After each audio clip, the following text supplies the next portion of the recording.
Sir నమస్తే అండి. నమస్తే. భగవద్గీత ఈ మధ్య కాలంలో ఏంటంటే కొన్ని ట్రాఫిక్ సిగ్నల్స్ దగ్గర నేను చూస్తూ ఉన్నానన్నమాట. యంగ్ డివోటీస్ అసలు వాళ్ళకెందుకు అంత డివోటీగా మారిపోతున్నారు? భగవద్గీత చదవడం వల్ల జనాల్లో, ప్రజల్లో ఎలాంటి మార్పులొస్తాయనుకుంటున్నారు? ప్రతి ప్రపంచంలో ఉండే ప్రతి సమస్యకి ఆన్సర్ అందులో ఉంది. ఓకే, సమస్య అని అనుకుని ఓపెన్ అవ్వాలి, మనం ఆన్సర్ దొరుకుతుంది. ఎప్పుడైతే మనం క్లోజ్డ్గా ఉంటామో, ఎందుకంటే బావా అని అక్కడే తిరుగుతున్న కృష్ణుణ్ణి కురుక్షేత్రంలో యుద్ధ సమయంలో ఎప్పుడైతే కావాల్సినప్పుడే గురువయ్యాడు కృష్ణుడు, అంతవరకు పక్కనే హ్యాపీగా ఉండి తిరిగాడు. సో పాయింట్ ఏంటంటే, మనము రెడీ అయినప్పుడు, మనం అర్జునుడిగా మారినప్పుడు శ్రీకృష్ణ పరమాత్ముడు ప్రత్యక్షమవుతాడు. ఇది నిజం. సో అందుకని మనకి ఏదో ఒక రూపంలో భగవద్గీత దొరికితే దండం పెట్టుకుని కృష్ణ పరమాత్ముడే నా దగ్గరకు వచ్చి చెప్తుంటే నేను విని మార్చుకోవాలి అనే సెన్స్ రావాలి. అన్ని మోటివేషనల్స్కి, అన్ని సైకలాజికల్స్కి, అన్నిటికీ మూల గ్రంథం నాకు తెలిసి భగవద్గీత లాంటి ఒక్క పుస్తకము ఎక్కించుకోవాలి. ఏదో చదివాము, బట్టి కొట్టాము, లేకపోతే పద్యాలు వచ్చేసే, శ్లోకాలు వచ్చేసే కంటే I want to imbibe this, absorb చేసుకుని రియల్ లైఫ్లో వచ్చినప్పుడు శ్రీకృష్ణుడే నా చెవిలో చెప్తే ఎలా బిహేవ్ చేస్తాను అనేది నిజంగా తెలుసుకోవాలి. శ్రీకృష్ణ పరమాత్ముడు ఫిజికల్గా మనం ఎలా ఉండాలి, మెంటల్గా ఎలా ఉండాలి, స్పిరిచువల్గా ఎలా ఉండాలి, లైఫ్లో ముందుకు ఎలా వెళ్ళాలి, బాస్ దగ్గర సమస్య వస్తే ఎలా చేయాలి, లేకపోతే యుద్ధంలో సమస్య వస్తే ఏం చేయాలి, అన్ని రకాలుగాను మనకు చెప్పేశారు. ఇది చిన్న ఏజ్ నుంచే రావాలి. చిన్న ఏజ్ నుంచే మనం లైఫ్లోకి తీసుకొస్తే నిజంగా సమస్య వచ్చినప్పుడు పోరాడచ్చు. మా దగ్గరకు వచ్చేవాళ్ళు ఇప్పటికిప్పుడు ఏదైనా సొల్యూషన్ చెప్పండి అని వస్తారు. కష్టం వచ్చినప్పుడు ఇప్పుడు మనం భగవద్గీత అంతా చెప్పే టైం ఉండదు వాళ్ళకి. వాళ్ళకి అప్పటికప్పుడు సొల్యూషన్ కావాలి. నువ్వు ఏదైనా ఫట్ అంటే ఏదో అయిపోయేటట్టు ఉంటుంది. దానికంటే బెటర్ ఏంటంటే, ముందే ఈ విజ్ఞానం నేర్చుకుంటే భగవద్గీత లాంటి పుస్తకం ద్వారా ఒక 10-15 మంచి విషయాలు నేర్చుకున్న జీవితాన్ని మొత్తం సాఫీగా నడిపేయచ్చు. అంత బాగుంటుంది. సో ఈ రోజులో నాకు తెలిసి భగవద్గీత చదవడానికి, వినడానికి అన్ని సోర్సెస్ ఉన్నాయి. ఒకప్పుడు దొరకలేదనో లేదనో ఏది చెప్పినా ఎన్నో ఉపనిషత్తుల సారము, ఎంతో అద్భుతమైన జ్ఞానము అందులో అట్లా స్టోరే ఉంది.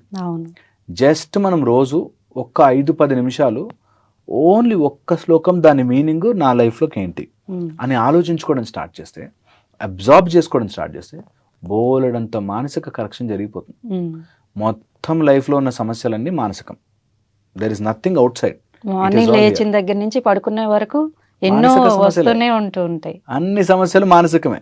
రియల్ లైఫ్ లో ప్రాబ్లమ్స్ చిన్నవే, మనం ఆలోచించి పెద్దవి చేస్తాం. నాకు అప్పుందండి అంటాడు. నువ్వు ఎన్నిసార్లు అప్పుందండి అన్నా సాల్వ్ కాదురా. అది మైండ్ లో ఎన్నిసార్లు అనుకున్నా 10 లక్షలు అప్పుంది అంటే 10 కాస్త 9 అవ్వదు. ఏదైనా చెయ్యాలి లైఫ్ లో దిగి. సేమ్ ఇదే మాట శ్రీకృష్ణ పరమాత్మ అర్జునుడు చెప్తాడు. యుద్ధం దాకా వచ్చి ఇప్పుడు ధనుర్బాణాలు కింద పడేసి నువ్వు యుద్ధం చేయనంటావేంటి? ఎవరో తెలుసా నువ్వు? మామూలు వ్యక్తి కూడా కాదు. అర్జున పలుగున అంటే ఉరుములు పిడుగులాగుతాయి. అలాంటి పిడుగులాగే అంత పవర్ ఉన్న నీకు, గాంధీవం ఉన్న నీకు, నువ్వు భయపడితే డిప్రెషన్లోకి వెళ్తా అంటే భయపడితే ఎట్లా? అండ్ అది ఇప్పుడు ఎంత రిలవెంట్ చూడండి. ఇప్పుడు మామూలు టీచర్ తిట్టిందని సూసైడ్ చేసుకునే పిల్లలు ఉన్నారు. పొలం పోయిందని, వర్షం పడి పొలం నష్టమైందంటే ఆత్మహత్య చేసుకునే రైతులు ఉన్నారు. అండ్ మంచి ఫిలిం స్టార్స్, బాగా డబ్బున్న వాళ్ళు ఆత్మహత్యలు చేసుకుని ఉన్నారు. సో వెరీ ఇంపార్టెంట్, ఈ రోజుల్లో మోస్ట్ రిలవెంట్. అందుకనే చాలా మటుకు మనకి భగవద్గీత లాంటి నాలెడ్జ్ మన లోపలికి ఇంకాలి. అండ్ మన కర్మ, మన బ్యాడ్ లక్ ఏంటంటే భారతీయులకి చెప్పాల్సి వస్తుంది. మనం ఇక్కడ పుట్టి పెరిగిన మనము, హిందూ సనాతన ధర్మంలో పుట్టి పెరిగిన మనము భగవద్గీత చదవండి చెప్పాల్సి వస్తుంది అంటేనే బాధ. అందరూ చదివి తీరాల్సిన పుస్తకము, ఒకసారైనా చదవాల్సిన పుస్తకము, పూర్తిగా అర్థం చేసుకోవాల్సిన, లైఫ్ మొత్తంలో జర్నీలో అది చేయాల్సిన పని. Compulsory have to learn about this, have to. ఎంత డీటెయిల్డ్గా వెళ్ళగలిగితే అంత మంచిది. బట్టి కొట్టడానికి కాదు, పక్కనోడు చెప్పడానికి కాదు. ఇందులో ప్రాబ్లం ఏంటంటే, నేను చదివాను, నేను శ్లోకాలు చదివేశానండి అని చెప్పుకోవడానికి చదువుతారు. కాదు, మీ జీవితాన్ని మార్చుకోవడానికి చదవండి. మనల్ని మనం ఎలా మార్చుకోవాలి చాలా చాలా ముఖ్యం. చాలా బ్యూటిఫుల్ గా ఉంటుంది. శ్లోకము నేర్చుకుని బై హార్ట్ చేసి గుర్తుపెట్టుకుంటే మరీ మంచిది. లేకపోయినా అట్లీస్ట్ చదివి దాని యొక్క మీనింగ్ని అవగాహన చేసుకుని మన లోపలికి తీసుకొచ్చుకుంటే ఇంకా బాగుంటుంది. ఈజీ పద్ధతి చెప్తా మీకు, సో దట్ ఎవరికైనా యూజ్ అవుతుంది. మనకి మొత్తం దీంట్లో 3-4 రకాల మార్గాలు చెప్పాడు. భక్తి, జ్ఞాన, కర్మ. ఓకే, సో నేను చదవలేనండి అంత శ్లోకాలు, అవన్నీ నా వల్ల కాదు. భక్తి చేయి. హరే రామ హరే రామ రామ రామ హరే హరే, హరే కృష్ణ కృష్ణ కృష్ణ, ఇది చేసుకో. ఒకవేళ నీకు చదివి అబ్బా అవంతా జ్ఞానం మాతో కాదు, ఉంటారు కదా అన్ని రకాల మనుషులు ఉంటారు కదా. సో నాకు చదవడము అవన్నీ కూర్చుని పద్యాలు శ్లోకాలు చదవడం నాకు ఇష్టం లేదండి. వెరీ గుడ్, భక్తి చేయి. హ్యాపీగా ఎవరైనా పెద్దవాళ్ళు కనిపిస్తే సేవ చేయి, గురువులు కనిపిస్తే సేవ చేయి, కొంచెం విను, నేర్చుకో, ఎంత కుదిరితే అంత భక్తిలో ఉండు. ఏం చేయకో, పక్కన కూర్చో రామ రామ రామ రామాను తారక మంత్రం. భక్తి లేదు. జ్ఞానము, జ్ఞానం అంటే ఇంకా డీటెయిల్డ్గా వెళ్ళు. ఉపనిషత్తులు ఎన్నో చెప్పే మనం ఎవరము అన్నది. నీ ఆలోచన నువ్వు కాదు, నీ బుద్ధి నువ్వు కాదు, లోపలికి వెళ్ళు వెళ్ళు వెళ్ళు, ఇంకా వెళ్ళు. అది జ్ఞాన మార్గము. వెళ్ళు. అసలు ఈ ఎగ్జిస్టెన్స్ అంతా, నాకు ఇన్ని థాట్స్ వచ్చి అందులోంచి ఈ పదం ఏరి నాకు ఈ పదాన్ని ఇక్కడ గుచ్చి ఇక్కడ ఇది అల్లుతున్నాను అంటే నాకు ఏది చెప్తోంది అది అనే ఒక జ్ఞానం వైపుకు వెళ్ళు. అది చేయలేకపోతే కర్మ చేయి, ఎవరికైనా సాయం చేయి, ఎవరికైనా ఎంత కుదిరితే అంత నీకు సహాయం చేయి. ఇది కర్మ. కర్మ మార్గంలో ఏదో ఒక రకంగా నేను చేస్తున్నాను అనుకోకుండా ఏదో రకంగా సాయం చేయి. నీ దగ్గర నుంచి యజ్ఞ దాన తపము చేయమంటారు. యజ్ఞము, దానము, ఉన్న దాంట్లో ఎక్కువ ఉంది కొంచెం ఇచ్చాను. యజ్ఞము, దానము నాకు తెలుసు అది నాకు అవసరం అయినా కొంచెం ఇచ్చాను. తపస్సు మొత్తం ఇచ్చే తపస్సు. ఎయిదర్ ఆఫ్ మార్గం సెలెక్ట్ చేసుకుని వెళ్ళిపోవాలి దానిలోకి. ఇది యంగ్ ఏజ్ నుంచి స్టార్ట్ అయ్యి వాళ్ళకి ఎక్కించేటట్టు చెప్పాలి. చదువు కంపల్సరీ చదువు కాకుండా మనం దాన్ని నిజంగా రియల్లీ వర్త్ ఇట్ చెప్తే ఆటోమేటిక్గా ఈ మార్గంలోకి వస్తారు.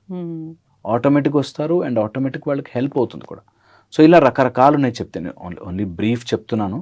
బట్ ఇంకా లోపలికి వెళితే ఎన్నో రకాల విద్యలకి, ఎన్నో రకాల మన లోపల ఉండే ఆ కాంప్లెక్సిటీస్ పోవడానికి అన్ని ఆన్సర్స్ అందులో ఉన్నాయి. సో ఇది కంపల్సరీ ప్రతి వ్యక్తి, ప్రతి మనిషి, అది ఈ కులం, ఈ మతం, ఈ ప్రాంతం ఇట్లాంటి వాళ్ళు కాదు, అందరూ తీసుకుని చదువుకోవాలి పుస్తకం. అందరు, ఎవ్రీ వన్. మీరు అన్నట్టు మన ఇండియన్స్ కి చెప్పాల్సి వస్తుంది. నేను కల్లారా చూసాను సార్, అరుణాచలం వెళ్ళినప్పుడు. యుఎస్ వాళ్ళు ఓం అనే షర్ట్స్ వేసుకొని చేతిలో భగవద్గీత పట్టుకొని రుద్రాక్ష మాలతో వాళ్ళు నామం జపిస్తూ వెళ్తున్నారు. నేనే షాక్ అయ్యాను. మన వాళ్ళకి ఇది ఇంపార్టెంట్ రా అని చెప్పాల్సి వస్తుంది అని అది బాధేస్తుంది. బట్ ఇప్పుడు తెలుస్తుంది, ఇప్పుడు నిజంగా మారుతున్నారు, మన యువతరం మారుతుంది. మీరు అన్నట్టుగా యూత్ ఎంతమంది పిల్లలు భగవద్గీత సేవలో ఉన్నారో. అండ్ చిన్న పిల్లలు, అసలు చిన్న పిల్లలు ఎంత ఫెంటాస్టిక్ మార్గం అంటే అందులోకి వెళ్ళాక ఆ ప్రశాంతతను ఎక్స్పీరియన్స్ చేశాక ఇంకా వెనక్కిపోడు. వన్స్ వెళ్ళాలి, వెళ్ళే మార్గమే ఫస్ట్. ఏదైనా అంతే కదా. ఇప్పుడు ఏదైనా మేము చదువుకుని మేము డాక్టర్ అవ్వాలి అంటే ఈజీ పాత్ కాదు, కానీ ఒకసారి డాక్టర్ డాక్టర్ అంటారు. సో అలాగే ఏదైనా నువ్వు ప్రయాణం కష్టంగా ఉంటుంది. ముందు ఆటోమేటిక్ గా అందులోకి వెళ్తారు. ఇది తెలియాలి, మన పిల్లలకు తెలుస్తుంది. ఐఎమ్ షూర్ ఇప్పుడు బాగా పెరిగింది అవేర్నెస్. ఇప్పుడు మంచిగా నేర్చుకుంటున్నారు. ఎన్నో మంచి మంచి మనకి ఇప్పుడు భగవద్గీత నేర్పించే అకాడమీస్ ఉన్నాయి. మంచిగా నేర్చుకుని మన పిల్లలకు ఒక 300-400 years మనని మన వాటి సబ్జెక్ట్ నుంచి దూరం చేశారు. ఏదో ఒక చిచ్చు పెట్టి దూరం చేశారు. ఇప్పుడు మళ్ళీ వెనక్కి రావాలి.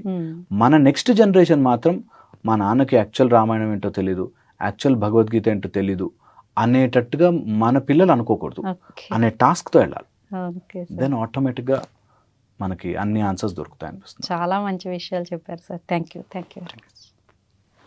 సో చూసారు కదండి, ఇలాంటి మంచి మంచి ఇంటర్వ్యూస్తో మేము ముందుకు వస్తూ ఉంటాం. చూస్తూనే ఉండండి ధాత్రి టీవీ.